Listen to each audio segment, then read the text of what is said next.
It was on that night that Theodore was diapered again before being tucked up in his little bed. This time he did not argue at all with Rose.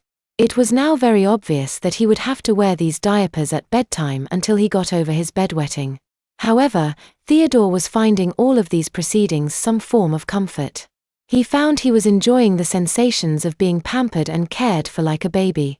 Rose kissed him on the forehead like she had done the previous night, and Theodore pretended to sleep.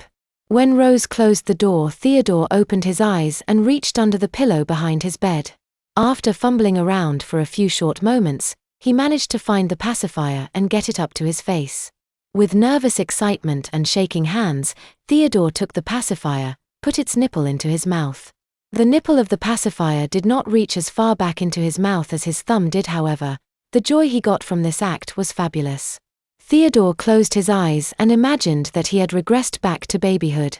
He imagined that his mother was there still watching him, playing with him, feeding him, and changing his diapers. This was by far the happiest moment since his parents had passed away. The medication Theodore had been given by Rose was now starting to make him feel sleepy. Theodore fell asleep. However, he woke up in a state of nervousness several times with the pacifier still in his mouth. Theodore decided that it was better to play it safe. He slipped the pacifier back into its hiding place, under the pillow, before he fell so deeply asleep that he did not wake up till the morning. After all, Theodore really did not want to have to explain to Mrs. Fields why he was sleeping with a pacifier in his mouth. It was bad enough he had to wear diapers to bed. When Rose came into Theodore's bedroom the next morning, she found him soundly asleep with his thumb in his mouth. Rose had to look twice before she realized just what she was seeing.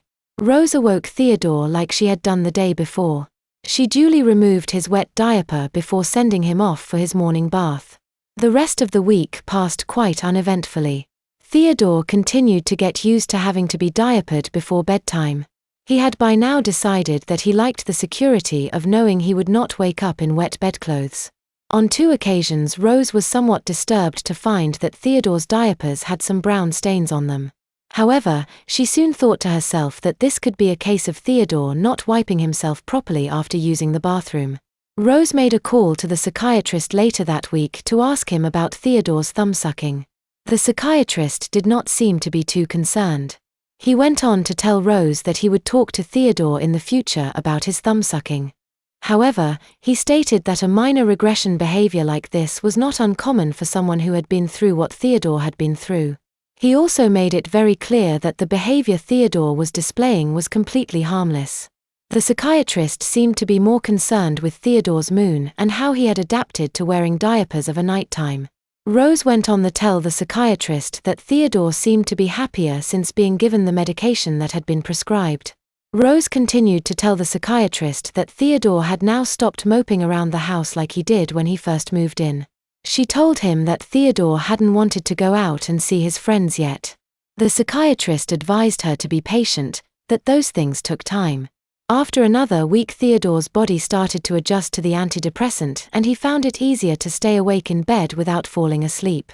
Theodore had taken to covering his head with the bedsheets just in case Mrs. Field came in to check on him. However, she never did.